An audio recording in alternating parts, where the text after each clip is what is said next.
ይህ ብዙም ሳይወራለት ከፍተኛ የሆነ የሚሳኤል ምልልስ እየተስተዋለበት ያለው የየመንና እስራኤል ግጭት ነው። የመን ውስጥ እየተዋጉ ያሉት የሀገሪቱ መንግስትና የሁቲ ታጣቂዎች በእስራኤል ጉዳይ ግን ተመሳሳይ አቋም ይዘዋል። ሁለቱም አፈሙዛቸውን ወደ እስራኤል ያዞሩም ይመስላል። ሀገራቱ በመካከለኛው ምስራቅ ባለው ጦርነት ምክንያት በአይነ ቁራኛ ከመተያየት ባለፈ ቀናት እያፈራረቁ ጦር መማዘዙን ቀጥለውበታል።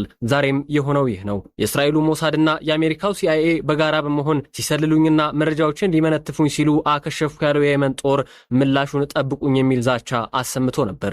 ለየመን ሳባ የዜና አገልግሎት መረጃ ሰጡ የተባሉ የየመን ደህንነት አገልግሎት ኃላፊዎች በሲአይኤ እና ሞሳድ የተደረገብን ሙከራ ከፍተኛ ዋጋ የሚያስከፍለን ነበር ማለታቸው ተጠቅሷል። ለዚህም ምላሻችንን ጠብቁን ባሉ የአራት ሰዓታት ልዩነት ውስጥ ወደ ቴል አቪቭ የባሊስቲክ ሚሳኤሎች ተምዘግዝገው ደረሱ። ሚሳኤሎቹ በርካታ መሆናቸው ሲነገር የሐውቲ ታጣቂዎችም አከታትለው ባወጡት መግለጫ ቴል አቪቭን ስለመምታታቸው ነው ያስታወቁት። ይህም ስኬታማ መሆኑን አረጋግጠናል ሲሉ የጦሩ ቃል አቀባይ ያህያ ሳሪያ በመግለጫው ተደምጠዋል።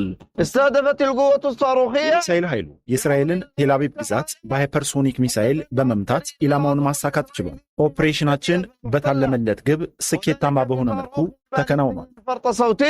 የባሊስቲክ ሚሳኤሉ ቴል አቪቭ መድረሱን የሚያረጋግጠው የአልጀዚራ ዘገባ ደግሞ ስለ ጉዳቱ ዝርዝር መረጃዎችን ማግኘት አልቻልኩም ይላል። ሁኔታውን አስመልክቶ መግለጫ ያወጣው የእስራኤል ጦር ግን ሚሳኤሉ የባሊስቲክ ሚሳኤል መሆኑን አረጋግጦ በቁጥጥር ስር አውየዋለሁ ብሏል። ከየመን በኩል የሚወጡ ተከታታይ መረጃዎች የሚያሳዩት የመን ከእስራኤል ጋር የገባችበት ሰጣ ገባ በዚህ እንደማይቆም ነው። ታዲያ በዚህ ሁሉ ቁጣ ውስጥ አንድ መረዳት ያለብን ነገር አለ የሚለው ኤንቢሲ ኒውስ ደግሞ ሁኔታውን እንዲህ ገልጸዋል። የመን በዚህ ፍጥነት ውስጥ ከፍተኛ የሆነ ንዴት ውስጥ የከተታት ሁለቱ የዓለማችን ግዙፍ የደህንነት ተቋማት የሆኑት ሲአይኤ እና ሞሳድ የመነተፏት አደገኛ መረጃ ቢኖር ነው ይላል። ሁኔታው በከፍተኛ አቅም የተፈጸመ ኦፕሬሽን ስለመኖሩ ማሳያ ተደርጎም በበርካቶቹ ተንታኞች እየተነሳ ነው። በቴል አቪቭ ያለው ሁኔታ በበርካታ እስራኤላውያን ዘንድ መደናገጥን ፈጥሯል የሚለው የሮይተርስ ዘገባ ደግሞ ከተማይቱ በሳይረን ጩኸት ማስጠንቀቂያ የገና በዓሏ ተረብሿል ይላል። የሀገራቱ ትኩሳት ከሚሳኤሎች የተኩስ ልውውጥ ባሻገር የለየለት ጦርነት ውስጥ ለመግባት ከጫፍ ስለመድረሱም እየተነገረ ነው። ጄሩሳሌም ፖስት ይዞት የወጣው ዘገባ እንደሚያሳየው የእስራኤል ባለስልጣናት ከየመን እና ሐውቲዎች ጋር የለየለት ጦርነት ውስጥ ለመግባት ቆርጠው ተነስተዋል። የእስራኤሉ መከላከያ ሚኒስትር እስራኤል ካትስ የጦር ሹማምንቶችን ሰብስበው አደረጉት በተባለ ጉብኝት ጦርነቱ አይቀሬ መሆኑን ጠቁመዋል። ለወትሮ በይፋ ያልተነገረውንና ከእስራኤል መሪዎች ዘንድ ማረጋገጫ ያልተሰጠበትን የእስማኤል ሐኔህን ግድያ ጭምር ዛሬም ከኒሁ ሰው አፍ ተደምጧል። ሐውቲዎች እስራኤል የምትባል ሀገር ላይ ጥቃት እየፈጸሙ ነው የሚለውን እውነታ መቀበል አንፈልግም። ማስተላለፍ የምፈልገውና የማስጠነቅቀው ነገር ቢኖር በጋዛ ያህያ ሲንዋር ላይ፣ በቴህራን እስማኤል ሐኒህ ላይና በቤሩት ሐሰን ነስራላ ላይ እንዳደረግነው ሁሉ በሐውቲ መሪዎች ላይም ሳና ውስጥና በየትኛውም የየመን አካባቢ እንፈጽማል።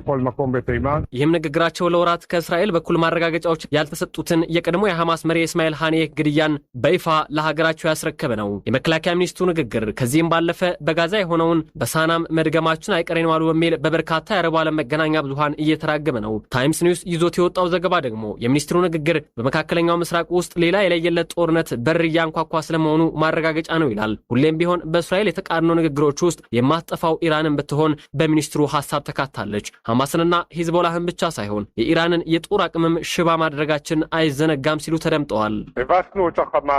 ሐማስን ረድተናል፣ በሂዝቦላ ላይም አሸናፊ ሆነናል። የኢራን የመከላከል አቅምም ማየት እንዲሳነው አድርገናል። የጦር መሳሪያ ማምረቻቸውንም አውድመነዋል።